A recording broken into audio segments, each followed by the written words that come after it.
Okay, so studying abroad is one of the most talked about topics probably in the past 30 years, maybe, about between everybody, between wanting to go, whether or not it's good for them, and whether or not it's bad for them.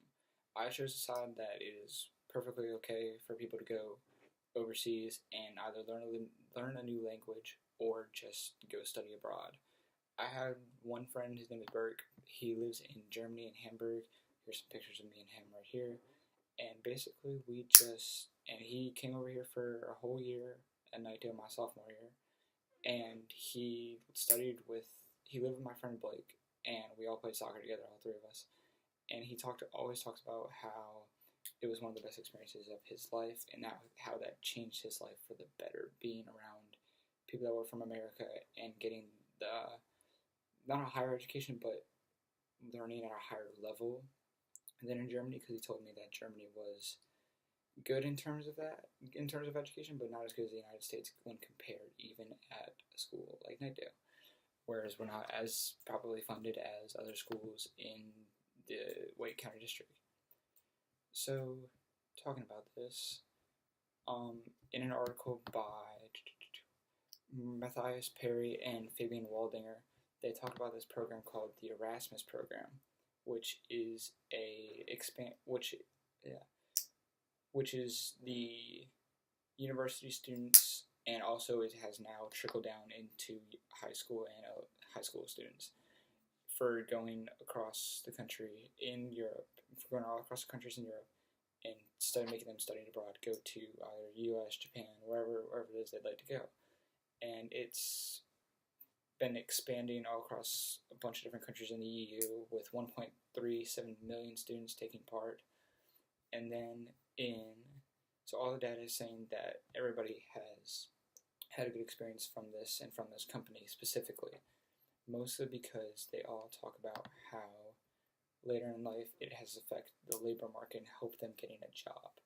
So when you're coming into an entry-level job, it has actually helped people. When a company says that sees that they've been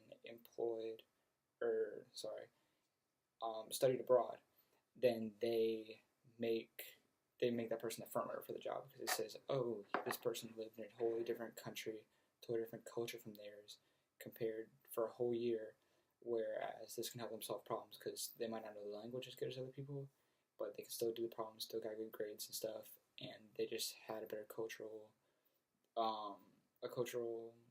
difference, I guess, and helped understand their culture more, and it helped them make them that to be a harder worker.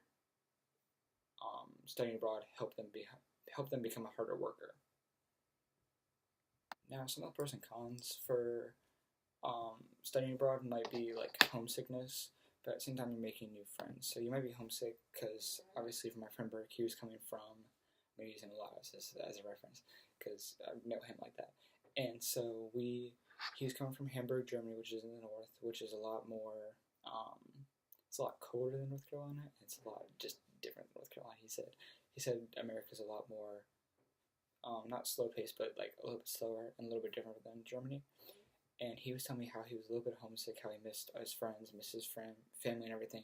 But at the same time, he had friends like me and Blake, and he had friends like other people in his classes that helped him get used to that. And even being part of the soccer team here at Nightdale helped him integrate into the social network that is in Nightdale.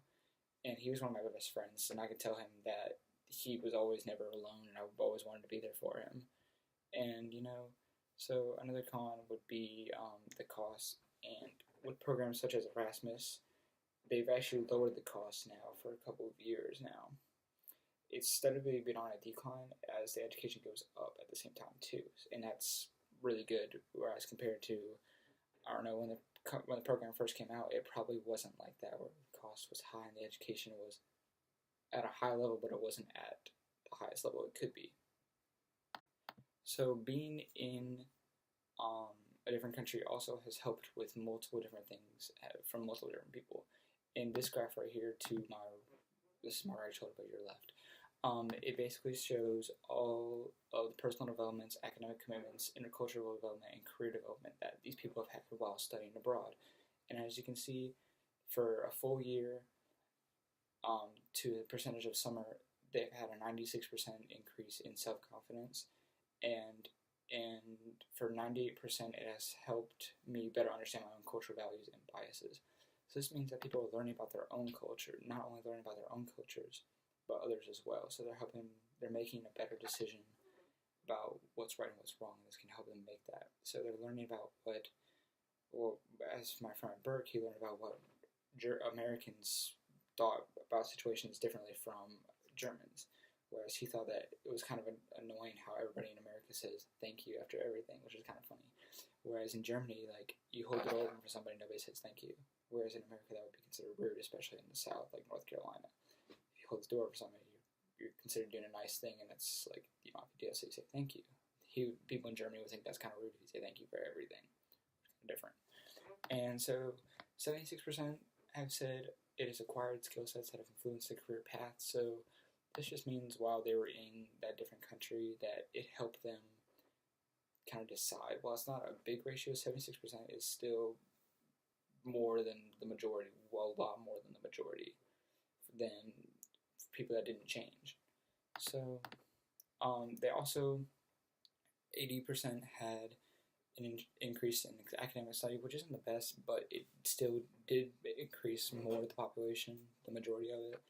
And then 86%, had reinforced commitment to learn the language, especially if they went over to like Spain or Mexico or somewhere like that, a Spanish-speaking country. They could learn about that language and help them know that language better. So it's a lingua franca, so everybody's going to know that. Or even China, whereas in the next 5 years, I think it already is the most spoken language in the world. So it's definitely a huge lingua franca over there. So in a study by Lily Engel and John Engel, I'm not sure if I'm pronouncing that right, but yeah, they had an experiment where an idea that said a different type of classification of program types. So they're saying that they should possibly be different kinds of tours and different kinds of studying abroad programs. So they have 5 different levels, which are several days, which consist of either several days or up to an academic year. And whether or not, it all depends on whether or not you're in an advanced language, such as like Spanish or Chinese, and how well you are in that language. So how you can speak it, if you can speak it well. And so they were talking about how basically the more in-depth that you are and the more committed you are, you would get to be placed in a house that didn't speak any of your language, so any English at all, and you just have to communicate them with that language that they know, so German, for an example. And then in level 4, they said that they knew a little bit of English, but not a lot, whereas they would know mostly German, so it helped you understand the language more and helps you speak it better. Whereas 3, it's kind of a mix. You're in there, you're in and out, you're speaking both languages. 2 is not really, like, you're kind of looking at, like, you don't really know much, but you're still, like, they're still going to help you with it. And in level 1, it's just you don't know the language at all, but you would still be there to help. Level 1 is from several days to a couple weeks, and then level 2 is summer programs, pretty much. Level 3 is a semester. Level 4 and 5 is either a semester to an academic year, so you could choose what you wanted. And basically, from 3 and above, they're wanting you to understand the language even more by making you speak it in your own language.